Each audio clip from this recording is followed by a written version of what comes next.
Hello, welcome to Recapping with Delora and Ashley. Please follow us on Instagram, Facebook, and Twitter at Recapping Podcast. Also, comment, rate, and subscribe on your favorite podcast platform. We're on all the things. We would love to hear your ratings of the movies and shows we review. Email us your audio file to recappingpodcast@gmail.com and we will play it during the show. Or DM us on Instagram and we will post and read it on air. Thank you guys so much for listening. Thank you. Delora, how are you today, my friend? Hi, Ashley. I am doing well. How about yourself?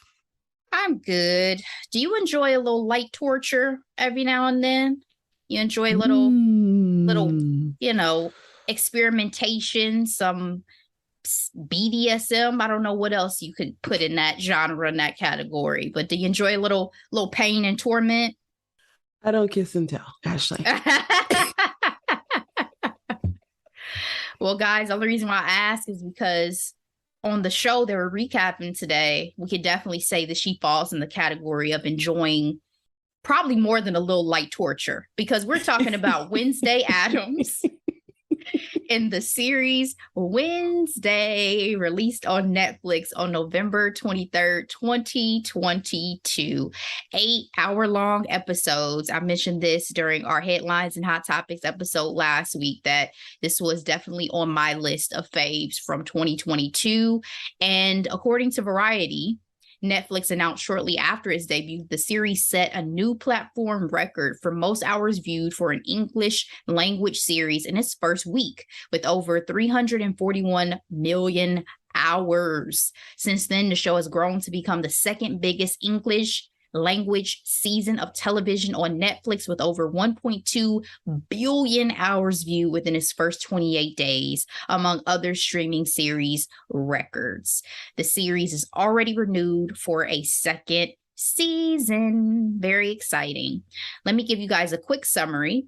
While attending Nevermore Academy, Wednesday Addams attempts to master her emerging psychic ability, thwarting a killing spree, and solve the mystery that embroiled her parents 25 years ago. The series is executive produced and directed in part by the one and only Tim Burton. Cast.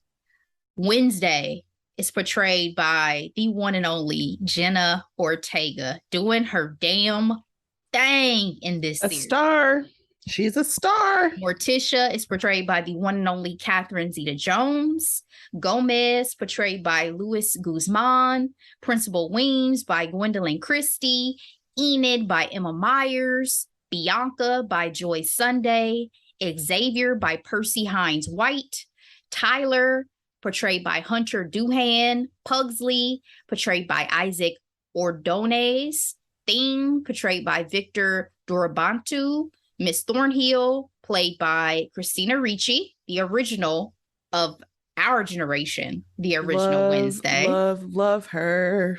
Dr. Kimbot is played by Riki Lindholm. Sheriff Galpin is played by Jamie McShane. Uncle Fester is played by Fred Armisen. Joseph Crackstone is played by William Houston, and Mayor Walker is played by Tommy Earl Jenkins. Reviews: Rotten Tomatoes, 72% critic score, 86% audience score, and 97% of Google users gave this series a thumbs up. Delora, what is your grade for Wednesday? Wednesday. So when I saw that this was coming to Netflix and I saw, Tim Burton's stamp of approval, and I sound like an old lady, but every time I see Jenna, I'm like, she's a star. She's a star. This series was a joy. It was so much fun growing up watching all things Addams Family, watching the original movies, or our original movies, because it was a show, in black and white, right? For even the generation before our parents. And so I just love that it was just the mixture of all the things I love. I love a good high school drama. I love a good mystery. I love a good goth moment, like love triangles. And then Wednesday, the fact that she was so straight laced throughout everything was so funny. It was so funny. Like she was reading everyone for filth, and I was here for it. So it's an A. How about you, Ashley? Oh, it's an A for me. A plus, I guess, really, since this is one of my faves of 2022. Let me go ahead and throw that respect on it. I was definitely excited when this was announced. I love the Addams Family. I had a renewed love of the original films that you're talking about, Addams Family Values, over COVID, because for some reason I watched those repeatedly on Netflix. Like, I don't know why, but they just still bring me so much joy. But I feel like I was excited because this was Wednesday's star turn. And the two movies that I'm talking about and that we're talking about focus much more on Uncle Fester, both of them. So I don't feel like I really got a chance to know much about Wednesday outside of kind of the adventures when they got sent to that summer camp. So to delve deeper legendary into that love monologue, watching that during Thanksgiving. That always. Monologue she had during the scene where they were supposed to be the Indians or Native Americans and the Pilgrims and all that, epic. And if you think about it, that thread line follows into this series because we talk about pilgrims and early settlers. Yep. So I appreciate that they kept that energy, because that's absolutely Wednesday spoke big facts. And I love this delve deeper into her story, as well as finding out more about Morticia and Gomez when they were younger, and just all of it. Like, I love the Addams Family, I guess, is the moral of the story. So it's an A+ for me. All right, let's get into the good, guys. Spoiler alert. Let's get into it. Episode 1, Wednesday, when we meet her in the series, gets expelled from Nancy Reagan High School. Love that they named it Nancy Reagan High School, by the way. Hilarious. Because she unleashed some vicious piranha on a group of jocks who were bullying her brother, Pugsley. She doesn't even need him to name names because she saw the incident in a psychic vision that she mentions in her narrations to the audience she's recently been plagued by. Do you feel like this was an appropriate response to school bullying? No, of course not. But it was pretty badass. I mean, I would never think of doing anything remotely close to that, right? Lives are on the line, but for her to act like she doesn't care about her brother because she's always threatening a beheading for him, I love to see that I can talk about him, but you can't type of energy. Yeah. I appreciate that when we meet her, she is, you're immediately getting set up with the idea that Wednesday is not to be fucked with, Avi, but also still the family ties and the family closeness that we know of the Addams family is obviously still there. And, even at her little stature, you come for Wednesday, you come for her loved ones, she's going to handle it. So Morticia and Gomez, in response to her getting expelled, enrolled Wednesday in their alma mater, Nevermore Academy Boarding School, a school for outcasts, quote unquote. Wednesday is not happy about this decision, but I loved this setting because, again, it sets the scene to get additional history on Gomez and Morticia's lives. So, just this choice to incorporate their backstory was fun from an audience perspective. I agree. Wednesday's much more vibrant and excited roommate Enid provides a school tour, fitting as Enid says she runs a vlog which she dubs the #1 source for Nevermore gossip. A girl after our own heart, right, Delora? Exactly. We have the scene we've come to expect from many a teen project, the breakdown of the social scene of their school. At Nevermore, you have the 4 main cliques.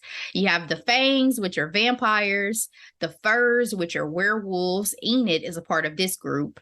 The Stoners, which are Gorgons that have Medusa powers, and Scales, which are sirens. The queen bee of the school, Bianca, is a siren, which I enjoy because of all the supernaturals that are featured, I probably know the least about sirens. I'm not necessarily familiar with Gorgons either, but sirens intrigue me a little bit more because they have that whole mermaid quality, but they're also manipulative because they can control you.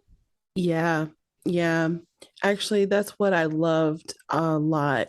Spoiler alert about Wakanda Forever, dealing with Namor and his fam, the people who live in the ocean, who have the power to allure, and of course, Queen Bee. So, of course, she's going to have an alluring quality to her, right? What's drawing people to her? What's her magnetism?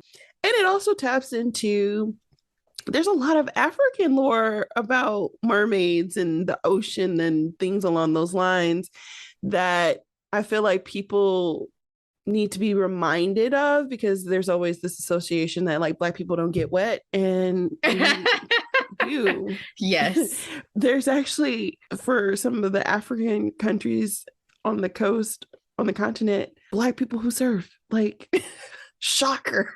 So I'm not gonna lie though, her eyes took me off, was a little off-putting for me. And it was so funny because I didn't hear, the first time I watched it, I didn't hear Eden say that she was a siren. So when I saw her, I'm jumping ahead just a little bit, going face to face with Wednesday, I was like, those aren't her eyes, are they? And then I went on Instagram, because like I do every time I watch a movie or TV show, especially at home, the phone is out. Google and IMDb is absolutely out. And I'm like, who is this girl? Okay, no, these are her real eyes. Checking all the facts. Yeah, I mean, they made it seem pretty authentic, because I would imagine that they would have to have different eyes if they're underwater creatures and all that sort of thing. But you kind of answered the question I had, which was, did you enjoy this supernatural take on high school cliques? Which it sounds like you did. Yeah, it was something, I haven't seen outside of I brought this up and I don't know why I'm bringing it up again. The Descendants, right? Like they play into, fairy tale characters, but again, essentially it's supernatural. I think it's cute. And to your point, I don't know much about Gorgons. All I know is Medusa, frankly, and so you wouldn't think about it necessarily as being a power that is heavily available out there, in terms of, what someone would possess, because we haven't really seen it in our other projects. But I mean, it was just a departure. It was an interesting departure, because usually what is it? Vampires, werewolves, fairies. Yes. Those are the bigger ones. The big ones. Yeah. Fairies and witches. Yeah. How could I forget witches? Duh. Right. Also, I was surprised we were expanding on that, because when it comes to the Addams family, they really didn't elaborate on their weirdness, quote unquote, right? Like, yeah, you had an uncle that was all hair, but I didn't know Cousin It. That type of, this is like an expansion of that universe, right? We only thought like the Addams family were in some ways insular, right? The world is still normal, but this family is just weird, right? Now it's like, oh no, there's parts of this world that's weird. No, that's a great point, that they're not just the weird family that lives in a normal society, that they live in a society of supernatural abilities. I definitely appreciate that as well, because obviously we love a supernatural a supernatural moment. So they gave us everything we needed. Gomez left Thing behind at Nevermore to keep an eye on Wednesday, which she quickly discovers and recruits Thing to do her bidding and try to help her escape. Because for some reason, Wednesday's goal is to run away from school, but to do what exactly? She's only 15 when we start this series. Where did she think she was going to go? One thing I love about Wednesday, she is a self-possessed young woman who has clear goals and aspirations. I have no doubt she was going to be fine, but I kept wondering, you do so well at school. I guess you just like, I'm done with this. I'm ready to go out into the world. It's her having having a mentor slash nemesis relationship with the author of Frankenstein. Like, who creates that even in their mind? Like, oh, this person in history is Mary Shelley, but my goal is to be her by 2 years and whatever. Like, you know what I mean? Like, you know what? That was a very Michael Jordan moment. I feel like, you know, when you just create grudges in your mind to help you achieve goals, that's what that is. Yes. And to that point, you really lead me into my next thought, which is that this version of Wednesday, she's arrogant, but she's gifted, right? She's a writer. She can fence. She gets perfect grades. She can read Italian. She can fight. She builds and fixes equipment. She plays the cello. What can't Wednesday do in this series really is the question. Seems like anything she puts her mind to, she Wednesday has developed a skill for. Capable though. She was always capable, but this series took her skill set, I feel like, to another level, because it's one thing to know how to do things. It's different to excel at every single thing that you do. And that was great. I love to see that, especially in a young female character. Yes. But in some ways, she's not doing time-sucking activities either, like social media. She does not believe in it.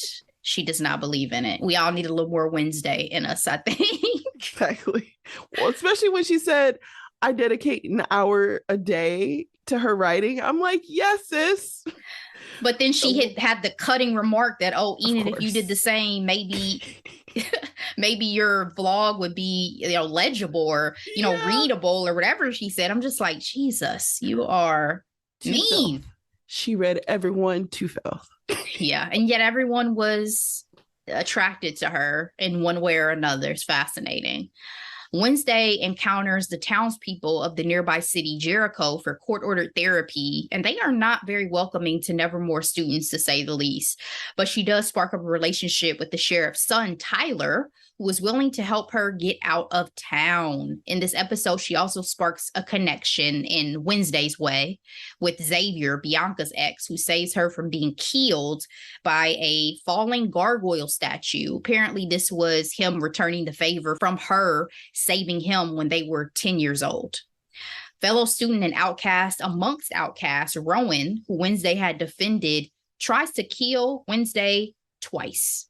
He was behind dropping that gargoyle and tries to finish the job in the woods, all due to some premonition and drawing his mother had done 25 years earlier that predicted Wednesday would take part in destroying the school. She's saved by a wolf-like monstrous creature that kills Rowan. This attack helps explain a series of murders going on outside of the school, which the sheriff had lied and dubbed bear attacks. The sheriff, it's of note that he also hates Gomez Adams, her father, because he feels he should be in prison for a murder in their past. Delora, this was a lot to unpack in one episode because this all happened within Wednesday's first week of school. Absolutely. But yes. She was quite intrigued. She hopped on a call with the fam and was like, listen, I'm down for this now. I'm excited to be here at Nevermore Academy. That made me chuckle. I'm like, of course you would be. And I love that about you. In episode 2, somehow Rowan is alive and reappears at school after the events of episode 1. Makes Wednesday seem like she's lost her mind. But it's revealed to the audience that it was Principal Weems, and she is a shapeshifter. Wednesday admits to Thing in this episode that her greatest fear is that she'll be responsible for something terrible. Was that a surprising revelation to you, given Wednesday's affinity for what we would deem as violent? There you go. Danger, all of it. Yeah, for me, it was like, so what's the definition we're using today? Yeah, I was surprised by that, but I enjoyed her relationship with Thing in the series Yes. and kind of the push and pull of, their family, but she treats him terribly, but she still, loves and appreciates Thing the way I guess she loves and appreciates anybody in a very Wednesday-like fashion.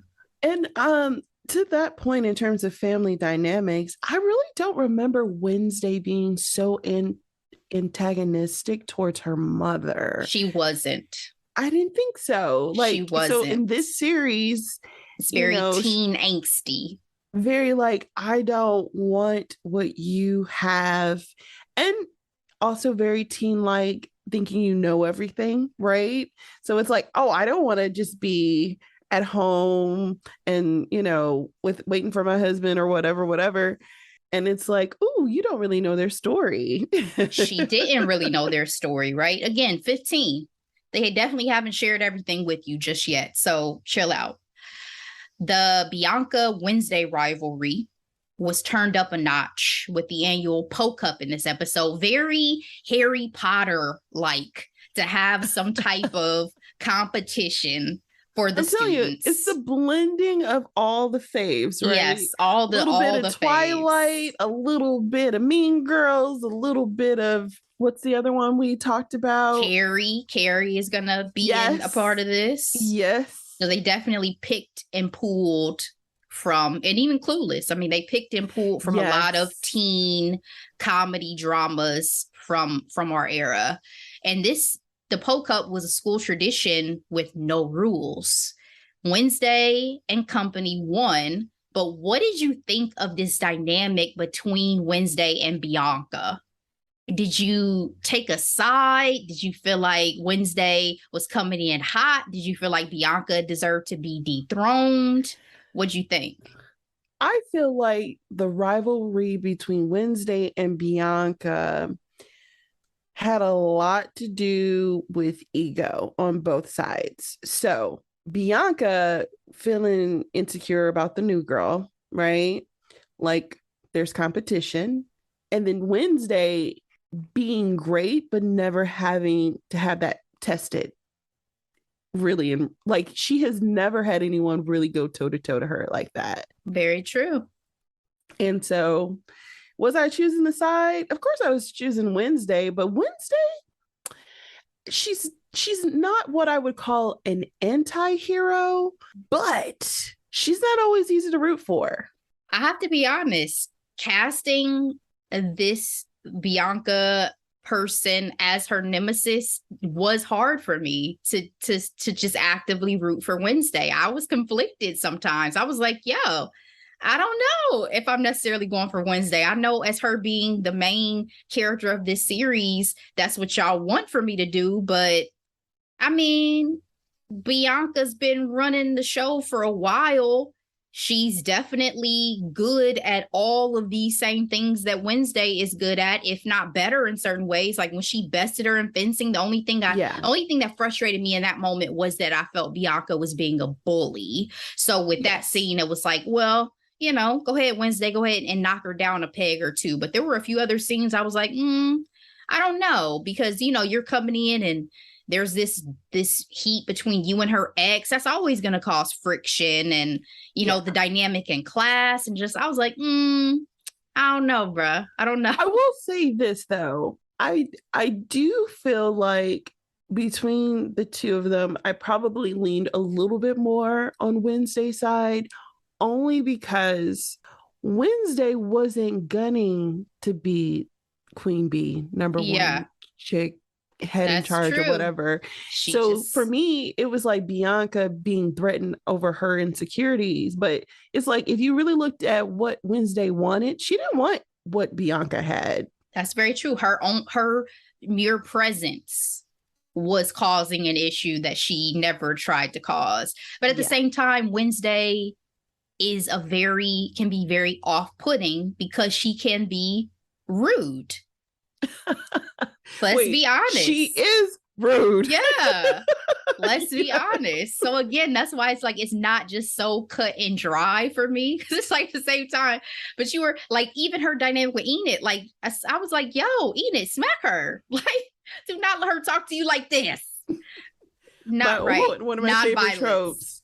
Not violence. Grumpy sunshine, right? Literally. When Wednesday said that she was allergic to color and the side effects that would ensue, I was like, they are fooling. They are fooling. But they made an me. exception for her even with the school uniform to accommodate that. So, they were playing into it a little bit with the way that Wednesday was, for sure. Lastly, as a part of episode 2, I appreciated the inclusion of that signature 2 snaps.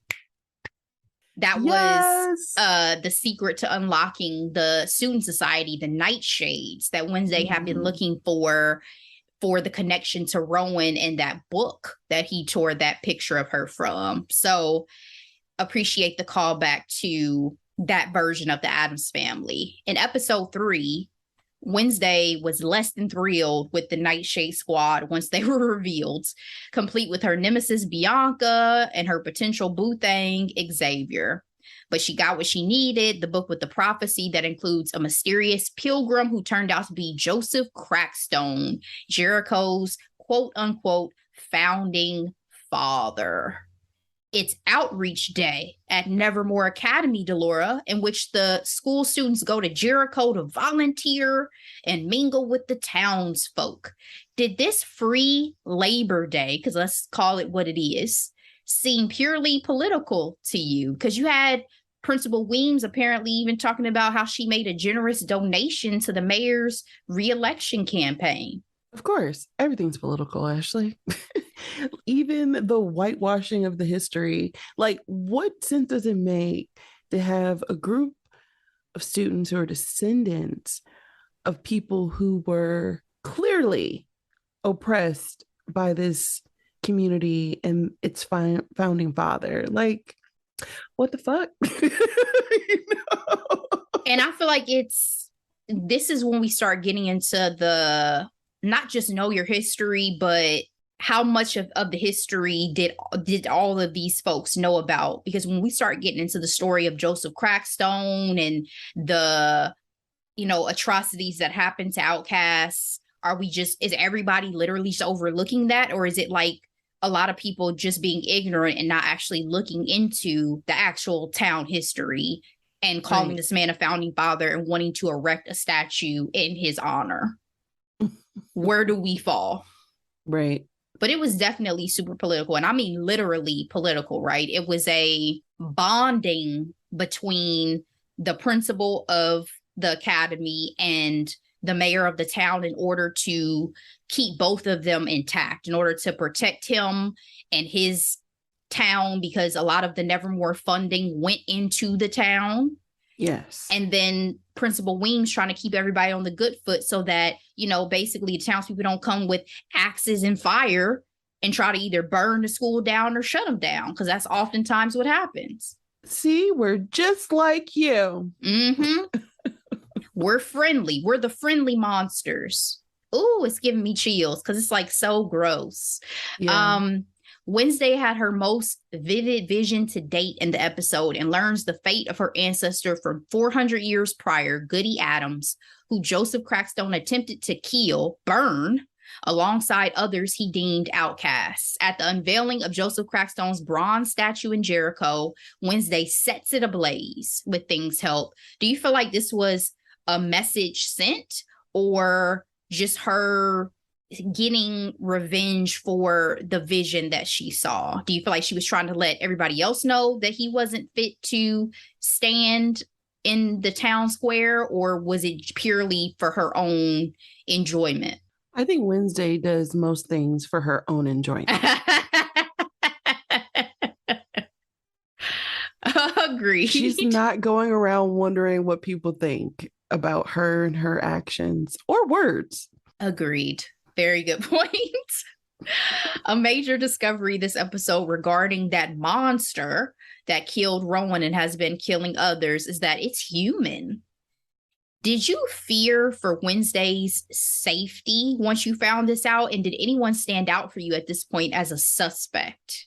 I did not fear for her safety because if the monster wanted to kill her, it would have done it in the first episode. Okay. But it was obvious that this monster was on some type of rampage. And it was hitting pretty close to home, right? But like most, mysteries, like one of my favorite tweets on Black Twitter, they're like, not Wednesday being Nancy Drew. Seriously, if you think about it, it was ironic that someone who does not care about much cared so much about uncovering these truths. Exactly.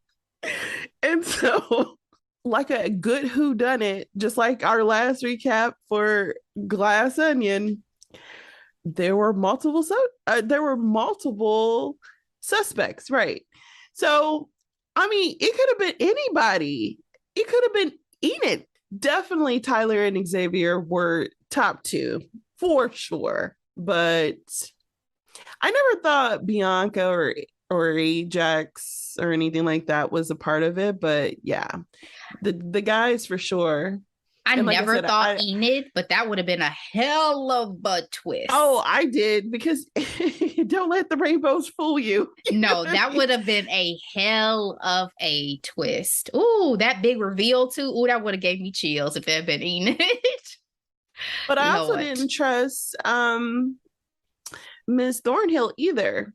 She was a little bit too in the face for me. Oh, I picked out this plant for you. Oh, you're a normie? Why are you here? The first normie to ever teach at Nevermore Academy.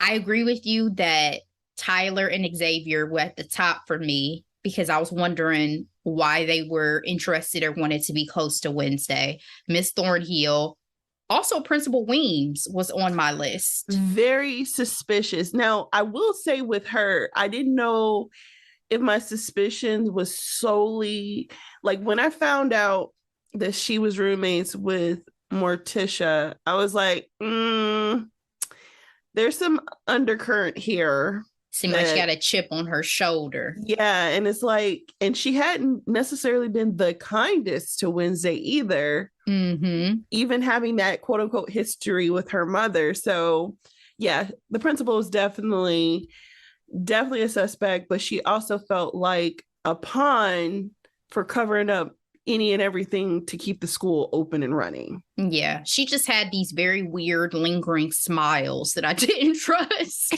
So it's like, why are you always in the shadows? She was always so perfect. Smiling. She was so perfect. Yeah. Not a hair strand out of place.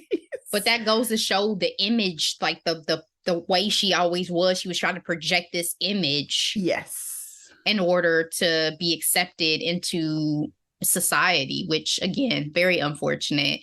But Miss Thornhill too, I feel like at first the only reason why Miss Thornhill was on my suspect list, because I was like, y'all ain't gonna have Christina Ricci in here and she ain't gonna play some major role. She ain't gonna do nothing. Yeah. She's just literally some plain ass teacher. Exactly. Highly doubt it. Not our Wednesday. That's not our original Wednesday. Yes. Not today, not tomorrow. Exactly. Not exactly. ever. All right, let's move on to episode 4. New clue on the monster this episode. All of its victims have had body parts surgically removed. So now these are not just obviously random killings. There's a plan and there's a purpose behind whatever the monster has going on. Xavier is at the top of Wednesday's suspect list, speaking of who we thought may be behind it, due to unexplained scratches on his neck and drawings he's done of the monster based on his dreams. She initially asked him to the Raven dance to get closer to him and goes to the sheriff to try to join forces in uncovering the truth. Brings the sheriff the monster's claw she discovered and a rag with Xavier's blood to check the DNA. Why do you think the sheriff went along with DNA testing based on evidence from this 15-year-old girl? Again, with this being giving Nancy Drew vibes, right? Veronica Mars, no. Scooby-Doo. Okay, Velma. It's like, well, you're doing all the investigation. They did make him seem lazy. They did make it seem like he didn't actually do anything. He was always just following up on other people's suspicions. Only murders in the building. Yes. Yes. You have to have the Scooby-Doo gang. Evidence. Yeah. You have to have the Scooby-Doo gang do all the hard work. Yeah, I felt like that's what it was too, is he didn't have any real leads himself. So he's like, I guess, why not? Might as well bring me the DNA form. Let's go. Xavier realizes Wednesday is only trying to get close to him because of her suspicions and decides to go to the dance with Bianca instead. This is when it started to rub me the wrong way. Like, you're not going to treat my good sis Bianca like table scraps. You know what I'm saying? I ain't like that. Well, it's like, I need for you to make up your mind. Like, are you with Wednesday or Bianca? Because obviously that was a major source of friction between the two as well. Yes. I feel like he had made up his mind. He was just hurt. After some interference and matchmaking from Thing, Wednesday went to the dance with Tyler, who had been jealous that he wasn't initially invited. So were you team Tyler? Were you team Xavier? Or were you indifferent? They were definitely two different types of people. It was like, choose your own adventure, right? Do you want the brooding artist who's tormented by his dreams? Or do you want the goofy ass, normie, vanilla? He was vanilla. Gee golly, what do you want? Right? So for me, I think I've always leaned it towards Xavier, the broody. I'm like, every time I think broody, my number one broody person in TV is obviously Jon Snow. I'm always like, I don't want it. I don't want it. Something about the wounded bird. The wounded bird trope. You know nothing, Jon Snow.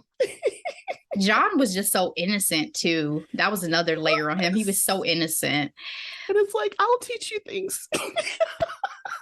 Y'all can't see my face, but I felt like if I had to choose between the two of them, I'm team Xavier as well. I don't want to be not nice to that particular actor who played Tyler, but I didn't like, there's something about Tyler's face that I didn't like. It was like he always had this same like look and like concerned look and like the eyebrows squinted together. And I was like, there's just something about you that I just really don't like and I just really don't trust. And I felt that way so early in the series.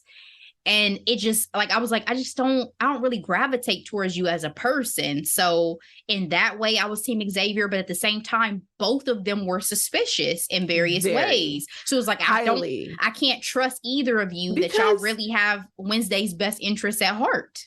Xavier just kept popping up after some major event happened. It's like, why are you here? Mm-hmm. Why? Yeah. So again, I probably lean Xavier, but at the same time, I could not fully trust either of them. We are gifted in this episode, Wednesday's infamous dance scene in the series, which Jenna Ortega choreographed herself and lists out in a tweet that she put out inspo that she took from various people, including Fosse's Rich Man's Frog, Lisa Loring, Lenny Lovich, Dennis Levant, archival footage of golf dancing in clubs in the 80s, just multiple sources, and people went nuts. I have to admit, when I first saw it, I couldn't take my eyes off of the screen. I was so intrigued. I was so entertained. I was blown away by the actress and Wednesday doing this. Absolutely. Absolutely. Because there was like this grace to it as well, right? And Wednesday takes herself so seriously. It was like, but you enjoy dancing? Would never. That was not on my bingo card at all. For sure. On our social media, literally every Wednesday, there's some version of someone doing that dance in our stories because I am not over it. Iconic. My favorite one has been the lady in the pool who does synchronized swimming. Her rendition of it was quite fascinating, but there was a little girl, a video of a little girl who did it so spot on. I was like, how are you probably at the age of like, she had to be no older than 10, this spot on with this impression of this dance. It was flawless. I love it. And Jenna was apparently battling COVID when she did this dance scene. Yeah. I was going to say, what I love about this part too is like, she's so pretty, right? She's so pretty. And I love that dress. Yeah. I feel like the dress played a major role in that dance too for me. Cause I'm just like, you can't take your eyes off of her, like you said. Best scene of the entire series for sure. Yes. The mayor's son, Lucas, also asked Enid to this dance, but it was a setup with the other Jericho local boys who had already caused trouble Wednesday. She had to beat them up like twice. This was all to get back at the students for the statue incident. So this is when the carry reference came in. They carried them with red paint in the sprinkler system. Wednesday's fellow B Club member, Eugene, almost gets himself killed in this episode, staking out the monster's cave against Wednesday's advice. She had to go on to the dance. She said, wait for me. Don't do anything. But Eugene went on anyway. She ends up seeing it in a vision and rushes to help him along with Miss Thornhill. Why didn't Eugene just wait? Why would he take matters into his own hands? Defenseless. I like to call him my little baby bumblebee because he was so adorable. He was. He just wanted to feel wanted. And I think he thought this was his opportunity to do something, to bring something back to Wednesday. But it was ill-advised for sure. In the middle of the night with a freaking creature on the roam. No, thank you. This is when kids are a little too fearless for me. Like you couldn't even defend yourself against humans, let alone some monster out in the woods in the night. Exactly. Come on, Eugene. Episode 5, guys. It's Parents' Weekend. And Wednesday spends it trying to figure out the details to the alleged murder Gomez committed 32 years prior as a student at Nevermore. In a flashback to the Raven Dance 1990, baby, we see Principal Weems as a student, while another student, Garrett Gates, falls to his death at her feet with a stab wound and Gomez looking down, holding a sword. Weems alleges it's all Morticia's fault. They were fighting over her when she talked to the police about it at the time. When Wednesday brings up the police file, an alleged murder during a family therapy session, Morticia shuts it down. Why do you think Morticia was so defensive about revealing the truth? I feel like she was defensive because honestly, she wanted to keep it close to her chest. I mean, I feel like Wednesday is definitely the type of child that would be able to handle this conversation. However, does everybody need to know everything? I feel like this was very old school. This was very much stay in a child's place. Why are you asking these questions? This is none of your business. This is between me and your father. Your father was found innocent. Let it go. Leave it alone. If one of my parents had been accused of murder, I'm going to ask some questions. But my deal is you don't know your daughter enough to know she's going to want to find out. Yes, she does. But the personality differences they emphasize so much between Morticia and Wednesday in this series, they are still very similar. They just have different approaches. So I didn't know how this was going to resolve because I was like, Wednesday may be adamant, but Morticia don't play either. Don't let the sunny disposition she has fool you. And she does not have a sunny disposition. For the Addams family, she does. Right. Surprisingly, she represents love a lot more, you know. Yeah, that's so funny. Bianca and Enid had some issues with their own mothers during the weekend. Bianca's makes a surprise appearance requesting that she return to the morning song cult she's apparently part of, or her mother was going to out her as having sirened her way into Nevermore. That was a big revelation in the Bianca storyline. It makes it offers more insight into why she's so rubs so much against Wednesday, because she's fighting for her position at all times. Yes. And, you know, when you're used to fighting, you don't know when to stop, right? Yeah. And so, yeah. Yeah. And Enid's mom tries to send her to a conversion camp for werewolves because, again, she hasn't wolfed out yet. And it's apparently a big thing. You can be essentially ostracized from your family and from your pack, which that was interesting. Yeah. I had never heard that version of werewolf folklore before. No, I haven't either. Why the emphasis on difficulties in mother-daughter relationships, you think? Oh, that's a great point, because that episode was definitely, that was the through line for sure. I think it's important because if you think about it, that mother-daughter relationship goes through different phases through the young woman's life, right? Mm-hmm. And we're talking about teenagers, and therefore that's some of the most difficult time, right? So especially when you're trying to navigate your own womanhood and knowing what you want out of what you think you want out of life and what you've seen through your mother, right? Whether that's a hell yes or a hell no, right? So it's always a fascinating, conversation, and it's a tale as old as time. So I think them showing that, I think, helps humanize Wednesday in a way that, because again, we're talking about a young woman who's extraordinary in all things. Yes.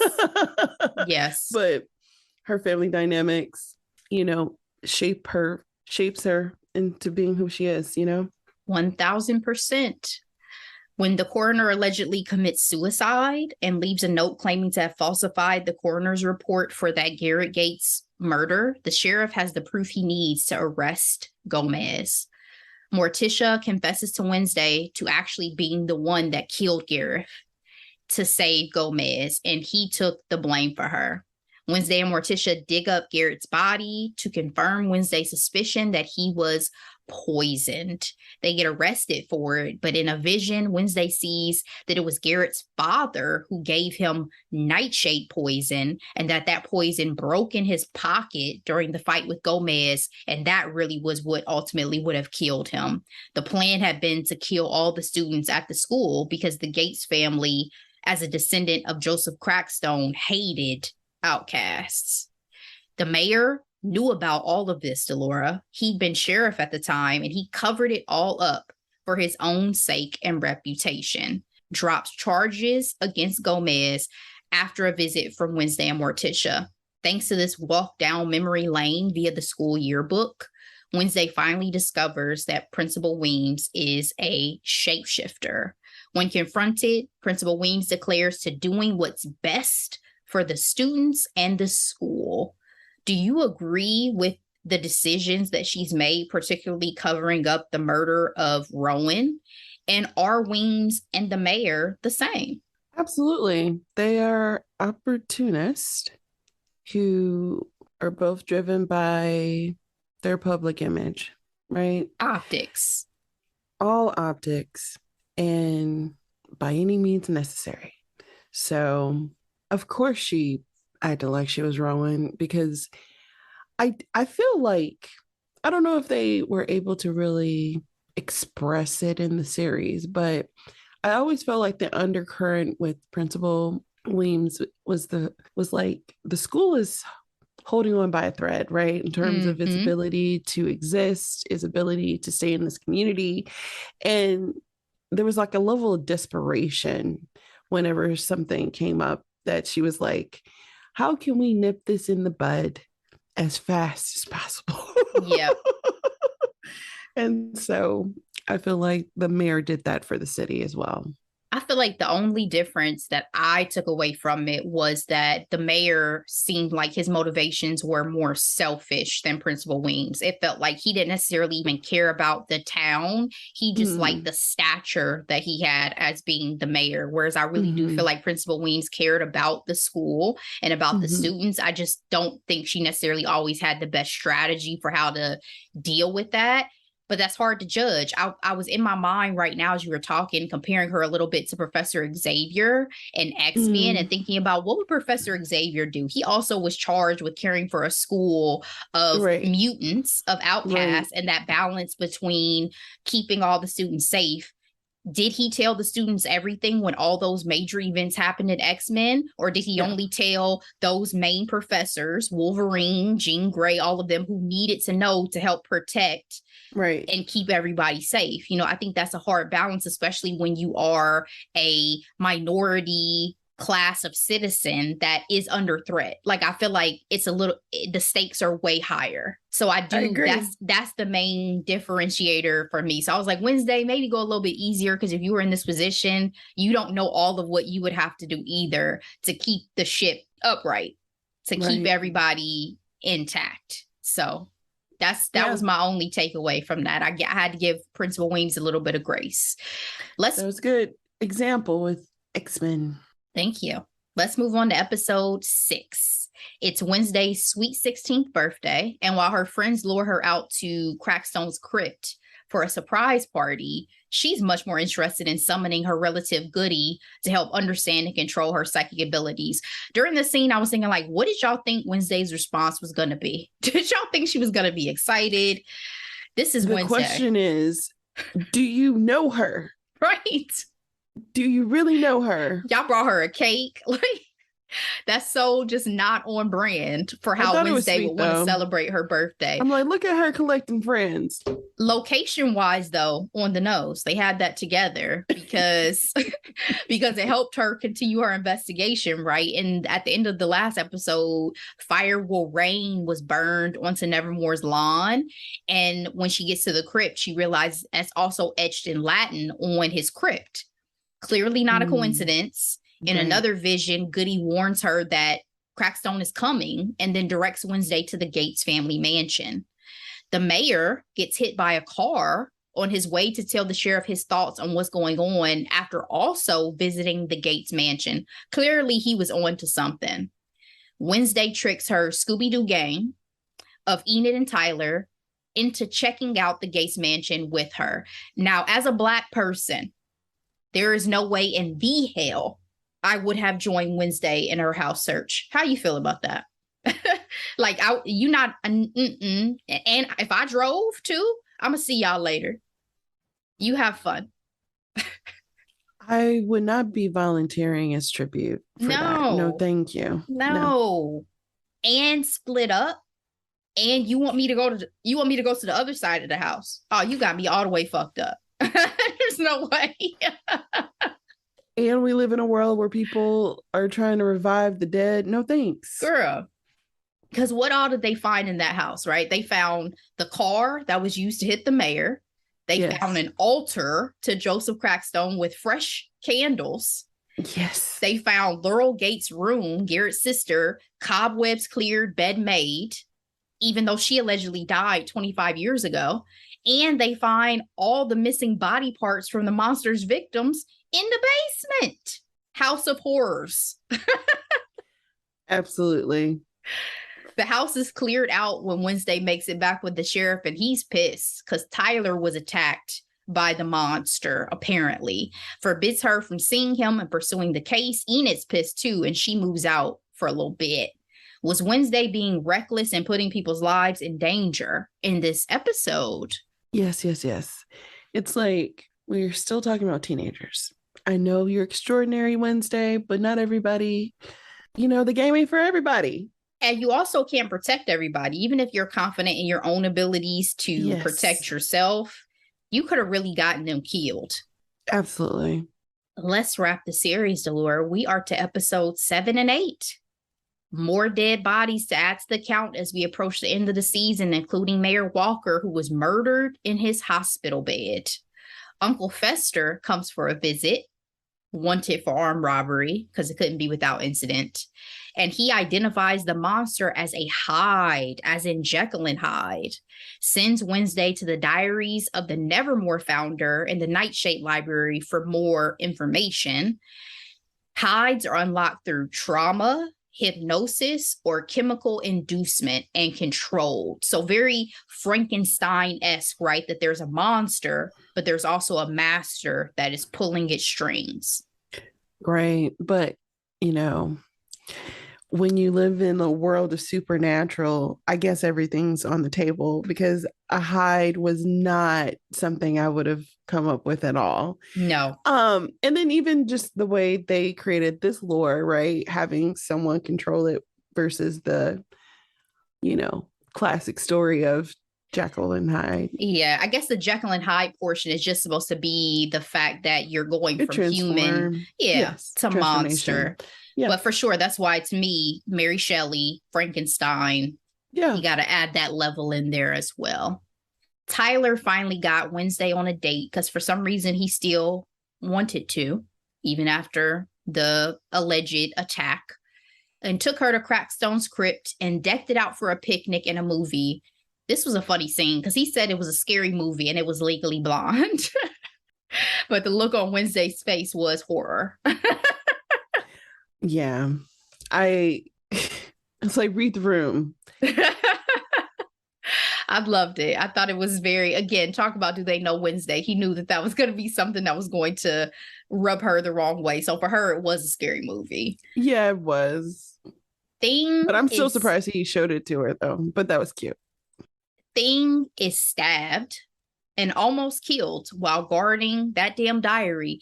I have never been so emotionally attached to a hand before. And we even finally see some emotion and actual tears from Wednesday. So I am just completely talking about some behind the scenes type of stuff in awe that the hand was actually a man's hand that whole entire time. Mm-hmm.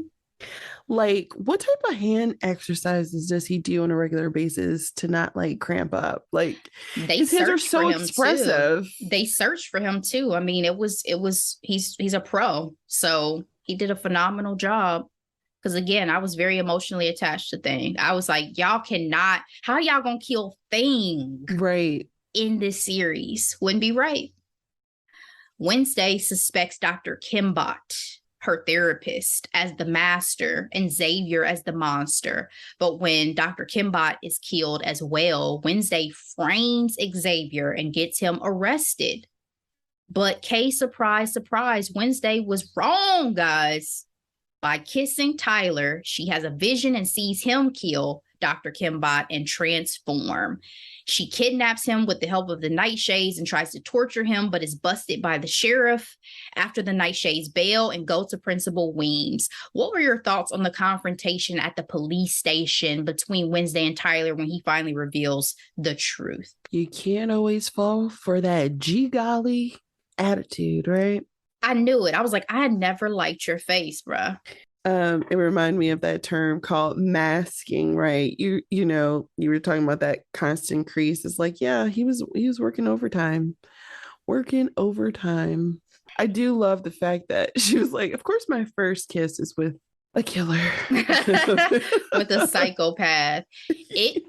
I find those scenes both disturbing and delicious in series and in movies when the killer or when the real plans and you see that mask fall from the person's face and they evolve into who they really are. And in his case, what struck me the most was him saying that at first he was innocent. He didn't know what was going on, but then he came to enjoy the killings. And I was like, oh, so you're too far gone. There's no saving you. Yeah. We didn't know at this point whether the monster, when we met them, was going to be in control. But clearly, Tyler, he's a killer. But my mind immediately went to Xavier, though, because I'm just like, he really was just invested. Girl.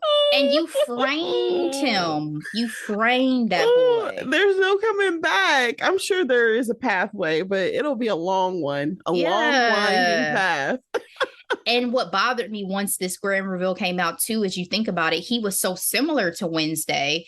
And he was telling her truths about, I had this dream and the claws came out and attacked me, just like how she has visions, and I just happened to be in this place and I always had your back. And it was like, but she never had Xavier's back in the same way. So that got to me too. I was like, imagine if nobody ever believed you about all the crazy stuff that you do and have going on. That was Xavier. He had no one. You left him out in the lurch and framed that man for murder. But I'm not gonna lie, because he ain't even got no parents around. My theory was like, oh, he's out here drawing up his dreams, and his dreams are coming to life, right? Like that was my understanding, and like whether it was intentional or not, I thought we were going down that path. But yep, innocent as can be. It was Tyler all along. Yes. Shout out to WandaVision. Exceptional. Out. Check out that recap. Weems expels Wednesday. She said it's enough. No more bargaining, no more talking. Get out of the school. But Eugene wakes up from his coma before she goes and gives her the clue she needed to realize that Mrs. Thornhill is actually Laurel Gates. When she confronts her with Weems pretending to be Tyler, Miss Thornhill kills Weems with nightshade poison and knocks Wednesday out. Had you figured it out already at this point that it was, in fact, Miss Thornhill? Was there any clue before she discovered it that made you say, mm-hmm?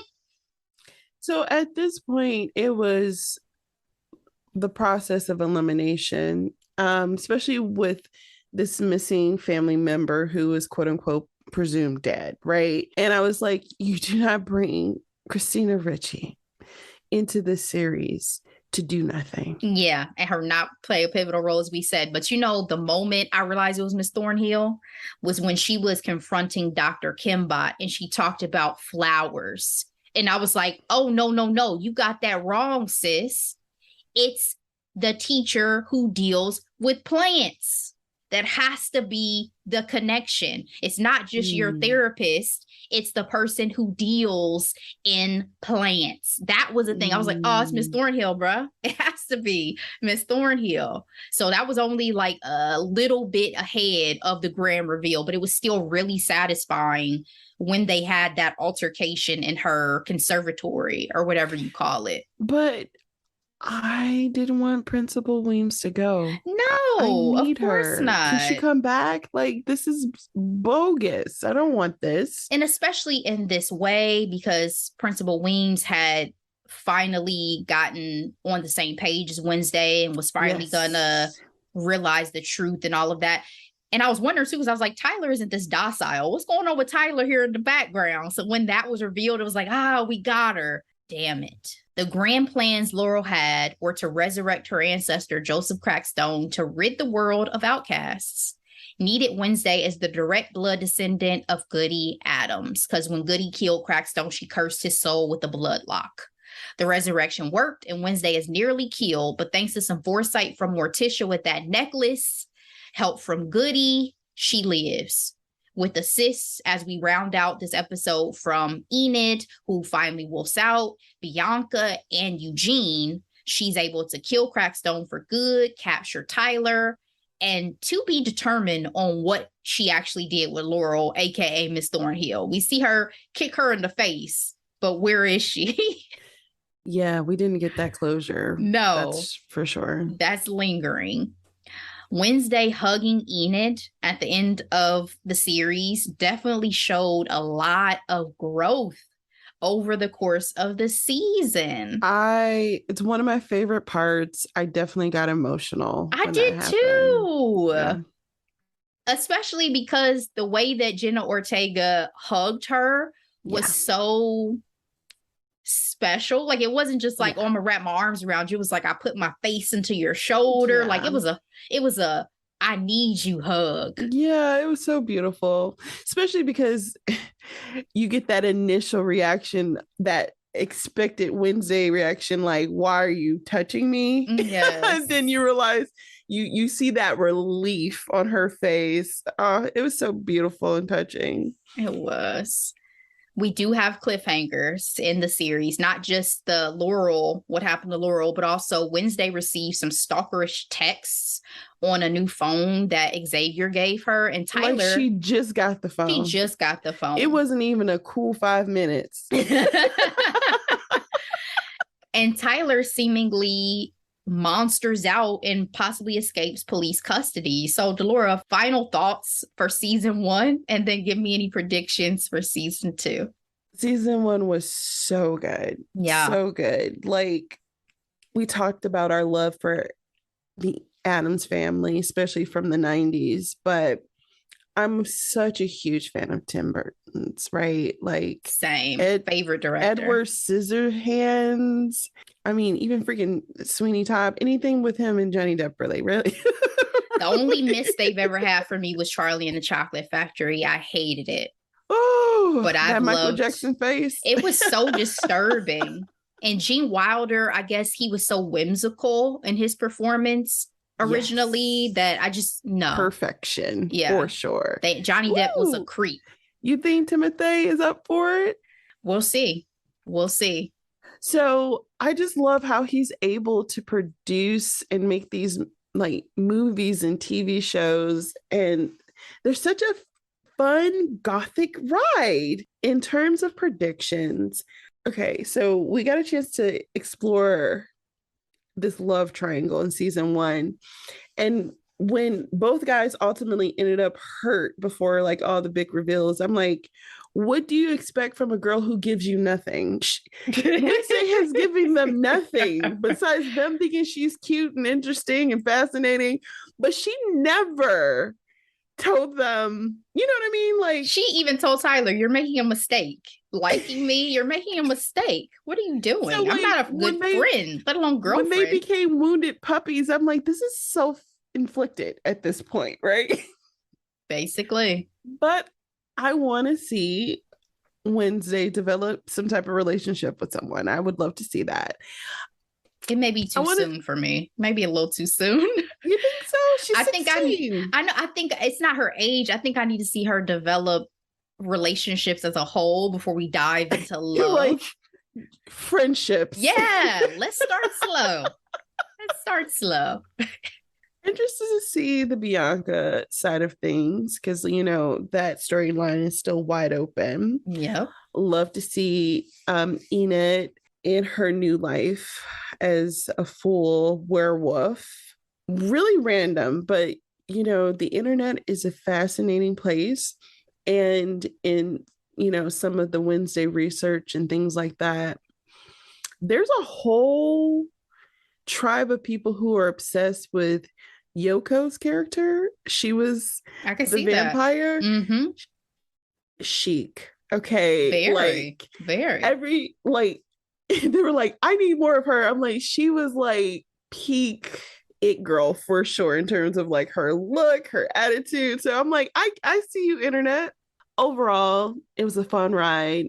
Some of the things that I also thought was really fun in like some of the behind the scenes situation was how Tim Burton is very particular. And Ginny Ortega was talking about how he literally cut her bangs and sprayed it the way he wanted it because they kept going back and forth, you know, hair and makeup, trying to get the director's approval. Like, he was that hands-on on Wednesday's bangs, and I thought that was hilarious.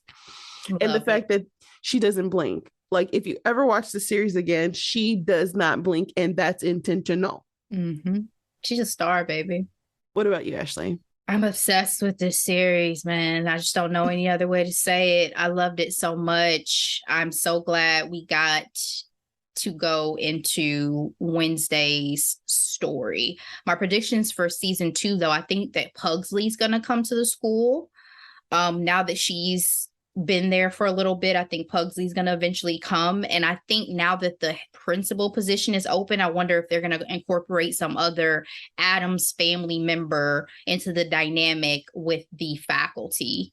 Like whether somebody comes on board as a teacher, as the new principal, somebody in the Addams family arsenal. I'm just curious about, just so that we can keep up with keeping them center focused in the series as a whole. But I also think there will be more delving into some some of our side characters and folklore, because we didn't get to see a lot of the powers and significance of a lot of those supernatural abilities that they all possess. Yes, So I think there's a lot more to unlock with that. We didn't see a single vampire attack.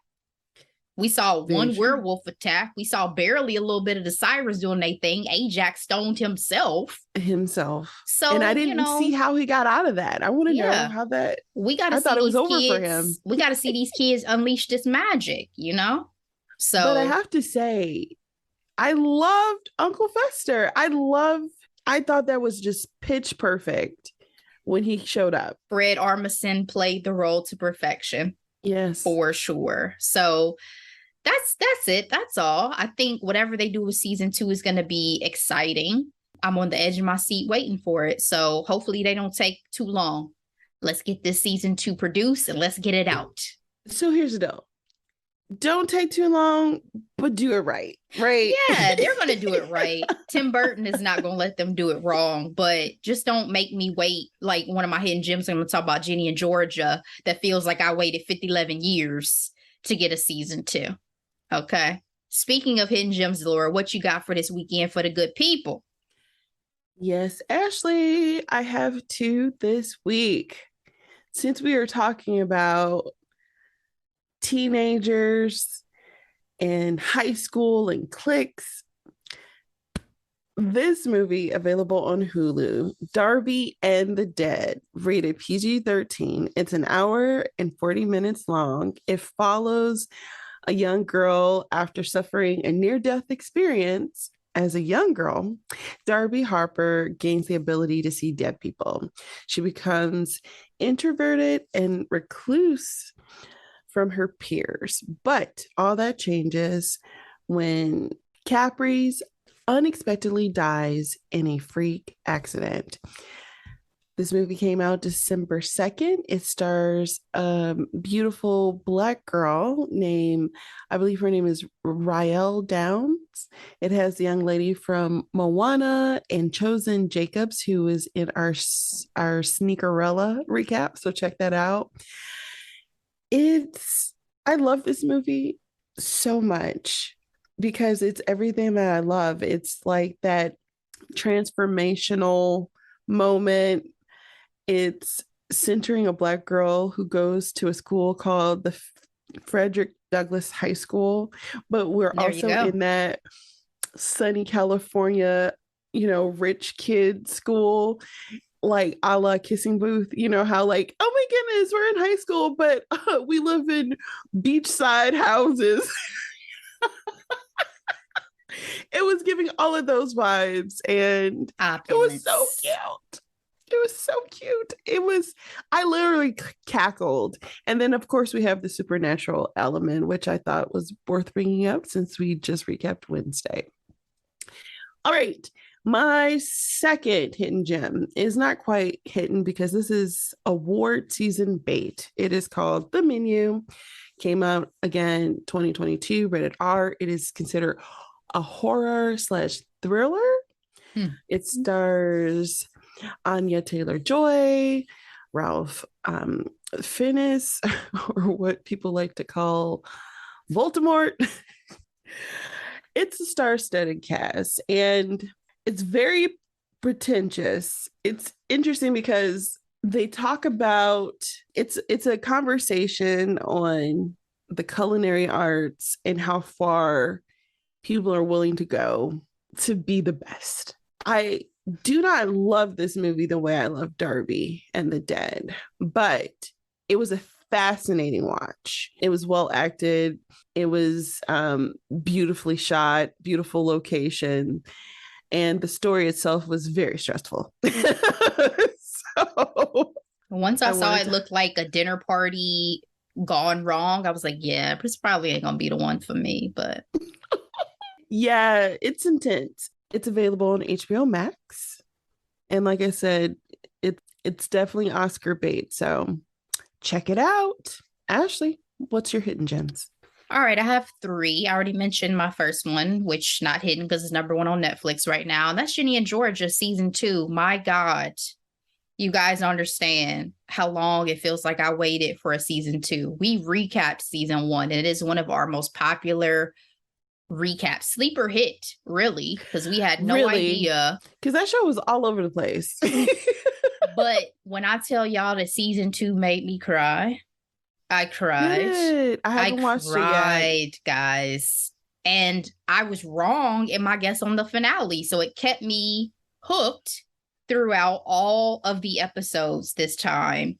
Ooh. Still a lot going on. Still a lot going on in the dynamic with Ginny and Georgia, as well as all the shenanigans that Georgia has found herself in over the years. But you definitely dig a little bit deeper into the relationships and into the traumas and into all of that. So highly recommend checking out season 2 of Ginny and Georgia. We'll probably end up putting that on the recap list as well. Second Hidden Gem, Blood and Water, season 3. This was one I think I've talked about before, but man, season 2 lost me a little bit. Like I stopped being excited. Season 3 renewed my interest. Oh, did it? Season 3 has redeemed this show for me. When I tell y'all, it has gotten really real on the drama. Ooh. And I am hooked again. Okay. It did work my nerves, though. Work my nerves so bad I had to take a couple breaks. Ooh. But it was so good. So definitely stick with it. If you stopped at season 2 like I did a little bit, finish it out and get on to season 3 because it's worthwhile. That's on Netflix as well. My final one, Delora talked about it a little bit in our Headlines and Hot Topics episode last week, but man, The Best Man Final Chapters from Paramount Plus. I had forgotten to put this on my list last week because me and my family watched this. Shout out to my uncle as the real MVP on the assist, watched this over the holidays, and we binged it in one afternoon. Even amongst the family, we debated about things within the series. The only drawback I have with it was the pacing. I feel like there were some issues that were brushed over, others lingered a little bit too long. But overall, getting back into the world of these characters and these stories that we've gotten to see over the 2 films was really enjoyable. Love this cast, obviously. And I'm actually hoping that this isn't the final chapter because I feel like there's a third act that the fans people live their lives. I feel like there's a third act that we could pull out. I really do. So if only just me, if only just for me. So I'll leave it there. That's on our recap list as well, guys. So we'll be getting probably into that one too. But that's it for this week. Thank you so much for sticking with us on this recap of Wednesday. It's been so enjoyable. We hope you guys love the series as much as we did. And yes, we'll be back as usual with all the tea out here in these pop culture streets. In the meantime, live your best lives, guys, and we'll see you next time. Bye.